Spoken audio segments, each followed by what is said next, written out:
Hi, everybody. I'm picking a topic from the community board, and this one is really interesting. I think a lot of us wonder about what is the answer to this question. This question comes up a lot, and it's about suicide and the choice to end your life. There's different scenarios that anybody could be in if they're at a point where they don't want to live anymore. So, you could be severely depressed and trying to conquer depression, not able to get out of it, and you just can't live anymore. So, you end your life. You could be in a situation where you're just so beaten down by life. Perhaps you have a physical ailment that is just way too excruciating to even continue to move through it. So that could be another influence, another inspiration. In my own little Abbey world, I have thought about a scenario, and it's going to sound a little bit creative, but it's also a suicide scenario.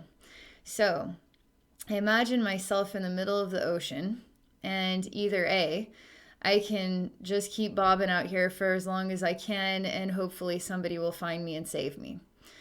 B, I could potentially be eaten by sharks. And now let's say option B is starting to become a reality and sharks are looming around. Do I allow myself to be eaten by sharks? Do I hope that they don't eat me? Or three, option C, I could just drown myself, you know? So the question is, what is it that I want to experience? Do I want to experience the unknown possibility that I will survive this thing? Do I want to know what it is like to be eaten alive by a shark? And perhaps only a part of me is eaten. I punch the shark in the eyeball or something. The shark leaves me alone. I'm bleeding. But then miraculously somebody comes along. We don't know all the different ways that a situation can unravel. Now I could also drown myself. And then I move on and get to see all the infinite different ways that my life could have been experienced if I didn't make the choice to drown myself. So, this is just a discussion, okay? And I'm going to pause for a moment because I want to collect myself here. So I have this question. I'm going to read the question and then I'm going to see what the next inspiration is that comes to me. Okay. So the question is, what is your point of view about end of life option? And I followed up and asked, for a little bit more specification on, are we talking about the soul has kind of a destiny outlined, let's just say, and has different scenarios on how it could transition into new experiences. That's just one scenario of how we could look at soul enters life, life is experience, soul needs different outlets to transition from the life. So we could see it as end of life option as determined by the soul before it enters in the life, if that is even what happens, So the response is, I'm going to just scroll back on down here. Okay. All right. So it says, Abby, this is more on choosing to end your life if you are physically ill. I just want to know if this is okay or the right thing to do. Yes, this is considered suicide and it is a sin, but what if you can no longer function physically, no longer want to experience pain and suffering? Is it okay to choose this as an option? May I know what you and your guides think about this? Okay. So, the first thought that comes to Abby's mind is the value of the experience. And we don't know all the different ways that experience is encouraging us to grow and expand. This is just an idea, okay? Something to think about. So let's say you come down with, you get in a car accident and you're suffering from severe pain. You're taking lots of pain medications in order to sustain yourself in the recovery process. Now you're addicted to pain medications and you're in a wheelchair. And, we don't know all the different ways that this car accident now has affected you in a lot of what looks like negative ways. Now, in the process of going through this entire experience, there can be inspirations, miracles even, inspirations to discover your soul and why did my soul choose this. Explore other different methods of healing beyond the medical world, potentially spiritual healing, and you discovering how to heal yourself, for instance. Discovering how to conquer this. So there's times in life where we reach what is a ceiling and we don't feel that there's any further that we can go or anything beyond the ceiling. And so we give up and it feels justified. But if we hang in there for long enough, if we tell the universe, I've hit a ceiling, I can't do this any longer, I can't keep going like this, you'd be amazed at what you might just find entering into your life.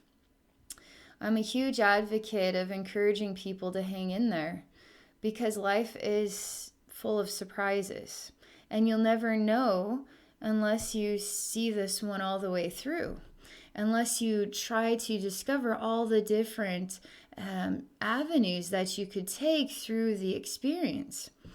Now, I'm somebody who suffered from depression for 20 years of my life. So we could pinpoint that at age 12 through age 32. And I still deal with echoes related to my depression, which was extremely severe. And the only reason why I couldn't kill myself was because I felt strongly that my life would get better. If I could just hang in there, my life would get better. And I went through such a rigmarole of experiences that taught me about human beings, human personalities. I watched the way people treated me and treated other people and how they would behave themselves, people with egos, people full of fear. I started to study people's personalities, and I did that for years and years and years and years and years. Little did I know that this experience of severe depression was actually teaching me how to become a better spiritual healer by analyzing the way people react, by analyzing people's personalities, and by analyzing what it feels like to feel sad, what it feels like to not know how to keep going, what it feels like to be alone, what it feels like to have only invisible people to talk to that truly understand you, what it feels like. So that is a gift, right? We don't know how the experiences are truly gifts. We have to see them all the way through. But it comes back to the whole scenario about the shark hanging in there. Maybe I'll be rescued or drown myself. In the end, it's a choice, right? So you get to decide what choice do you want to make. And you have to follow your heart on this. I want to tell you another story about a friend who was going through a lot of hardship and felt that they had reached a point where they were spiritually developed and expanded enough that they could make the decision that I feel complete with my life and I'm going to make some choices. I'm ready to transition. So one thing when that happens, because I also experienced that too when I was going through depression, I felt like I was justified in being able to say that, I have a right to say I'm done with this lifetime. When I'm done with this lifetime, I have a right. But that's coming from a human mind. That's not coming from an infinite universe and the domino effect of how each and every action and choice that we make affects the whole universe. This is just coming from a human being, and that I think that I know something. But the reality is, this friend, who I did energy work for, and we started to learn more about what was going on beneath the surface. It's not just reaching a point where you can say, I'm wise enough, I can make this choice and I can move on without any repercussions, so to speak, is really actually beneath the surface, feeling stuck in life, feeling like there's no getting out of this situation, feeling suppressed, feeling all these different reasons why I don't want to continue to move on because I just can't get out of the situation that I'm in. But now that we know why you would truly want to move on, it's not because you feel like you can, because you feel like you're ready. It's actually because life sucks right now and you don't know how to deal with it. And it's been crappy for several years and it's not changing. Well, that's not a good enough reason now, is it? That's just giving up. That's what I call giving up. So, when you go deeper and deeper and deeper and deeper and deeper into the concept of why am I wanting to make this choice? You could even get a journal. In fact, this is what I call my writing yoga. It's called a journal. And I slowly write. I don't get permission to scribble. I have to make it comprehensible.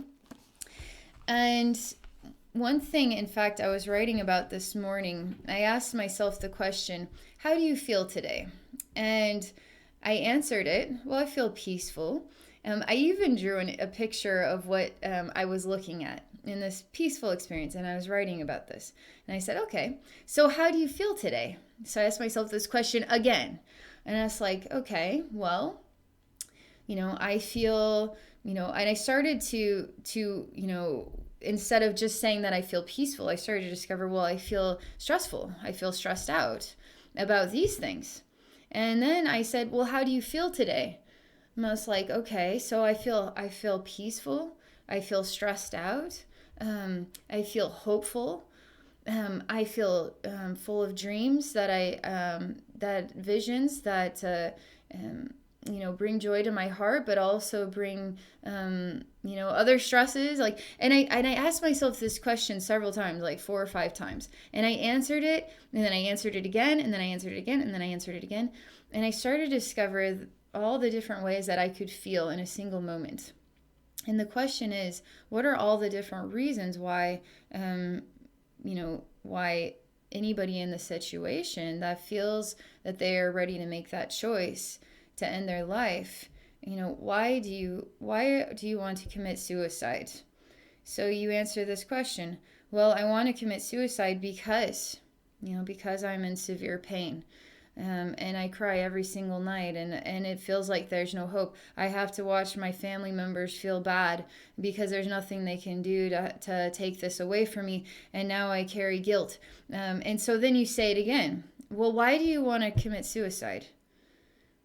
Well, I don't really know how to overcome this experience. I'm out of options, and when I look at the future, I just see me continuing to feel this way for years and years and years, and I don't know how much longer I can take. Okay, but why do you want to commit suicide? Well, I really don't want to commit suicide. I just don't want to feel in pain. Okay, so you don't want to commit suicide. Well, no, I really don't. I just don't want to be in pain. Oh, so you don't want to be in pain. So you see how we're starting to break this down. We're starting to understand ourselves more deeply. All the different ways we could answer a question in order to narrow down, is that what we truly want, or is there something in the way that we need to work on? Oftentimes when we get to a point of suicide, that is the ultimate test. Whatever we're dealing with in life is the actual exam. We're in the college exam room and we're going through trying to decide A, B, C, or D, but it's actually real life. We're actually in the classroom of real life, and this is the exam that we feel like we didn't study for, and we're going to screw up and we're going to have to take this class over again. Well, if we just slow down, if we just take some time and just relax a little bit, and we start to open our heart up to new opportunities, new avenues that we can take. Don't give up on this test. Don't ever give up on this test. Because when I find that people give up on the test, they end up going to the other side and they carry guilt. So the guilt then keeps the soul in like a purgatory state. Your soul's infinite, so it's many, it's like thousands of versions of itself. There's going to be a major part of yourself that is going to remain in purgatory. Other parts of you will go to heaven, etc. But this one will remain because it's the part of you that carries the guilt. It's the part of you that carries the memories. It's the part of you that lingers, and it studies all the different ways that it could have gone through life to overcome this experience, but then it chose to just stop here. And then it carries guilt. But why does it carry guilt? Why would the soul ever carry guilt? You got to ask that. You got to do the writing yoga. And you got to start saying, okay, so let's say I commit suicide. Would I carry guilt? You don't know how loud the spirit realm is when you get there. And it's much more feelings based and more colorful and more raw and more real than we experience it in this reality. It's way more raw and more real on the other side than in this reality. So anything you're going through, you're going to be able to process it with more clarity, more detail, more precision, and you're going to be able to go into every single detail of every single infinite millisecond of every particle of your life. And you'll be able to look at all the different details and all the different choices you made and why did you make those choices and what could it have been if you didn't make those choices. And you'll have all of that to work with. And how long are you going to linger there? Now when your soul comes back, it's going to be pulling in all the information of all the fragmented souls in purgatories of all over the universe. And it's going to stumble upon a test again. And it's going to be the same test. But what are you going to do this time? It's going to be new faces, new people, new scenario, but it's going to feel just as terrible. So how are you going to get through that test? Are you going to give up again? Or are you going to see this one through? So, I'm just going to pause for a moment here. Because I feel like this is a really powerful discussion. It's a phenomenal question. It's a great question. So I, Abbey, and spirit guides, higher self, and the whole universe, we aren't you, so to speak. So the person that makes the choice to commit suicide is making that choice for themselves. So God isn't choosing that for you. Your spirit guides aren't choosing that for you. Your higher self isn't choosing that for you. You're choosing it for yourself. The part of your infinite totality is choosing that for yourself.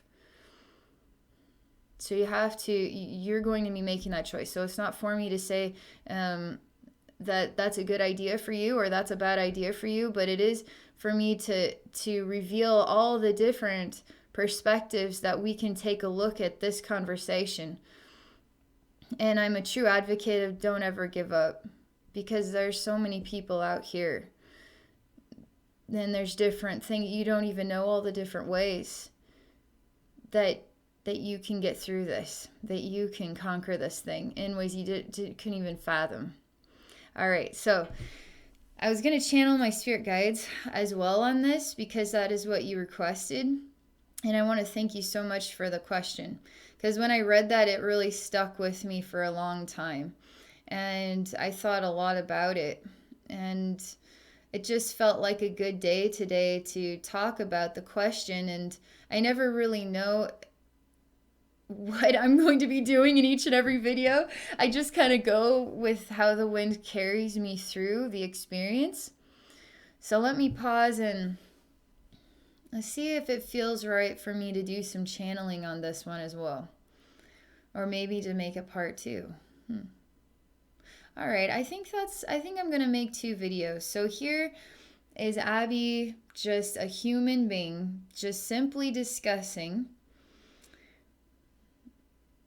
just some thoughts and feelings and perspectives.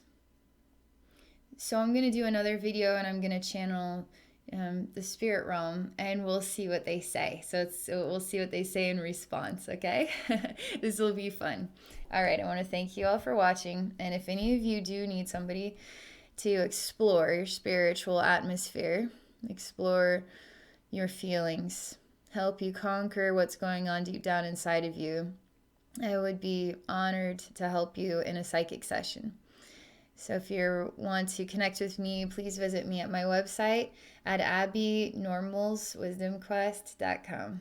Okay, it's time for round 2. Let's see what comes.